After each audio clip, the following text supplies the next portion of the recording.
GENEerous show. We've got a very special guest for you today. We've all heard about DNA and genes, these things in your body. I don't know, what does it all mean? It's all pretty complicated. Well, what happens when it goes wrong?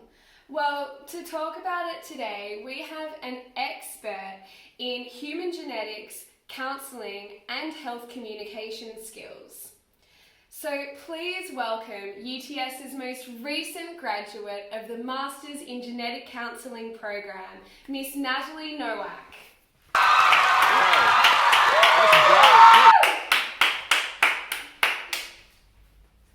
Natalie, so great to have you in. Thank you. Congratulations on graduating.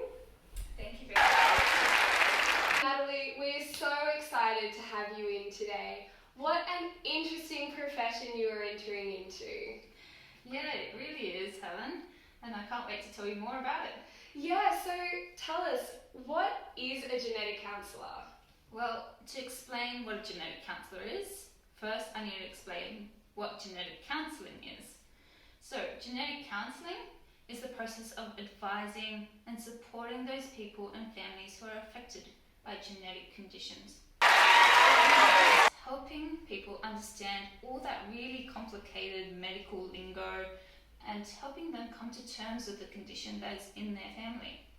It's about guiding individuals to make decisions about what's best for them regarding their health, genetic testing, and how to let their families know about all this. Genetic counselling is really personal. It's all about caring for someone, supporting that person, educating them. And whilst it's very individual, you also have to take into consideration the family, because at the end of the day, it's also a family matter. We are very highly trained and skilled health professionals that combine genetic knowledge with excellent people and communication skills, as well as some counselling skills to help provide the know-how, the resources, and the connections that our patients need.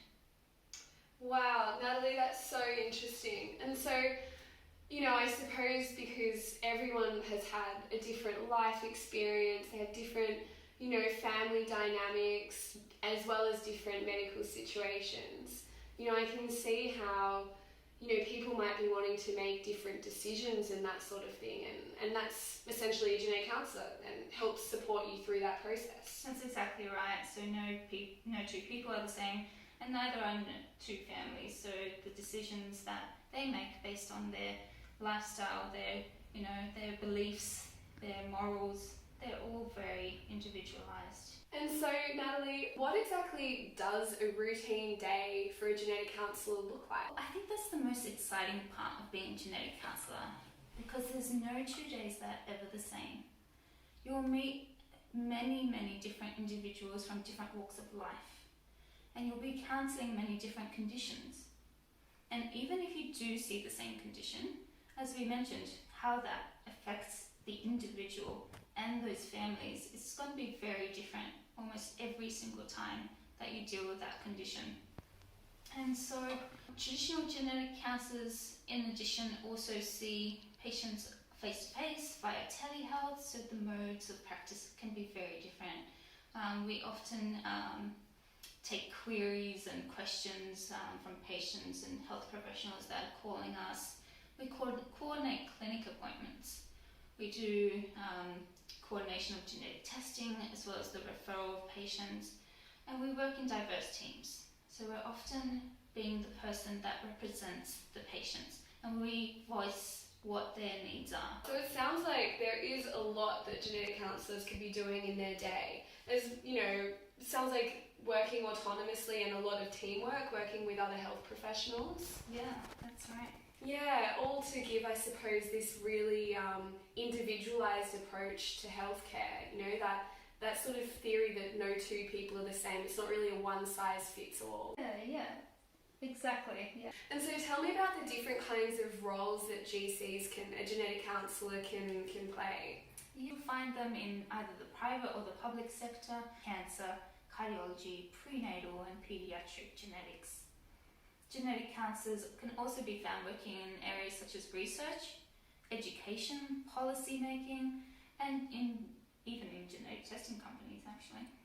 And I guess as you know, it seems like at the moment genetics is this really rapidly expanding field. There's these new tests, you know, like the ancestry ones and those sorts of things. So it sounds like there's just more and more jobs being created. Yeah, that's exactly right. There's so many more opportunities for genetic counsellors. How do you get into this kind of profession?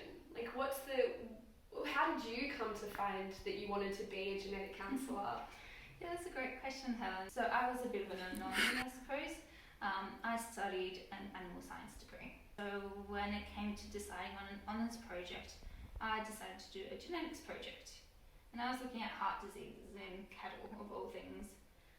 Didn't even know they could have genetic heart conditions until that moment. But that led to me having the experience and the skills to work in human genetics.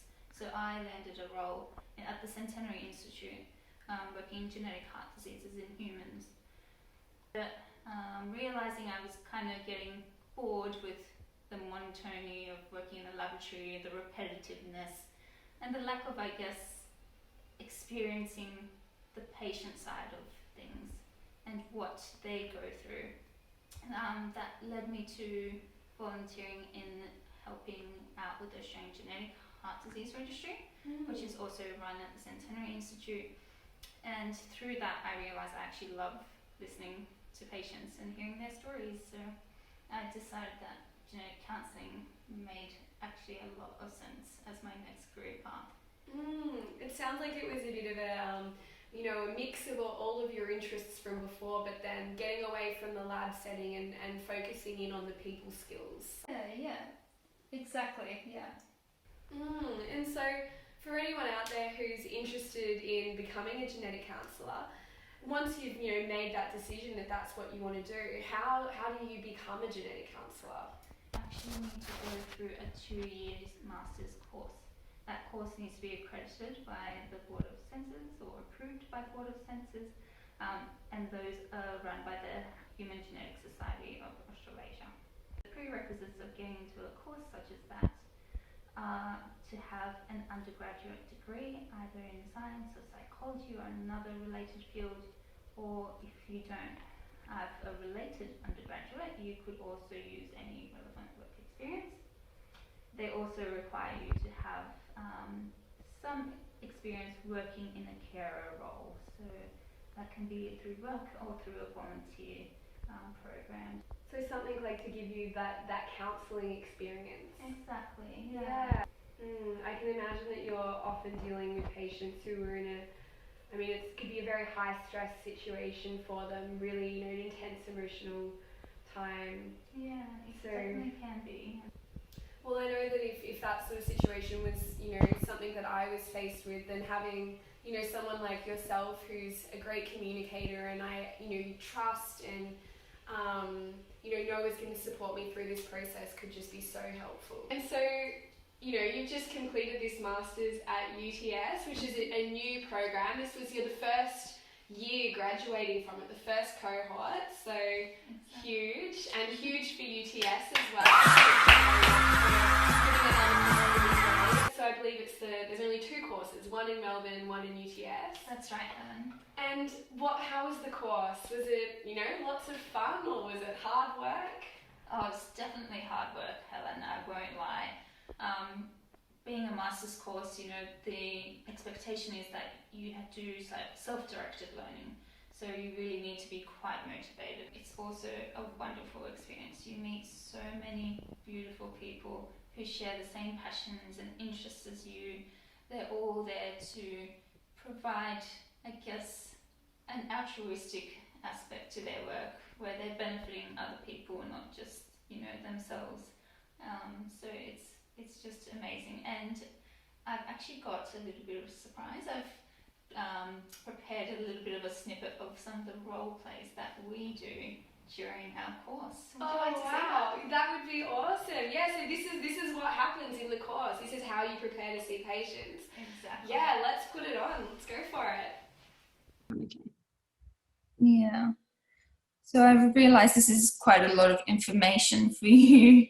So just to put it, I guess, into something that you can relate to, now that we know that you're an you have a gene fault that has put you at high risk, and we know you've already developed cancer, we can also use this result to test other family members that and see if they are also at risk. So, for example, your 2 daughters, Yeah. there's that 50% chance that you've passed on that faulty gene. And so we can see if they do or do not have it by testing it. It's just a simple blood test. Yeah, I think that was something, even though the result was out of the blue from the letter, like I think while I was anxious to start with, I knew that information would potentially be good for like my daughters and the rest of the family. So yeah, that's good to hear. Yeah, exactly. Natalie, that's amazing. So what's that like watching it back? I gotta admit, I hate watching myself back, but we learn to also be very reflective in the course. So we get comfortable with these types of role plays, these types of situations where people are often recording you and watching you and criticizing you. Even though it's still not something I love to do, it's very beneficial to be able to look back at what could have been done better, what you're good at, and what needs improving. So we always continue learning and growing in this profession, and that's really important, I think. Sounds like something I could do. I can't stand watching the episodes back. Oh, nightmare. So cringy. How do you all watch this show? It's rubbish. What an exciting pathway. Natalie, thank you so much for telling us about this fascinating field today. I'm sure you've inspired the next generation of genetic counsellors coming through. So everyone, please thank Natalie for coming in today.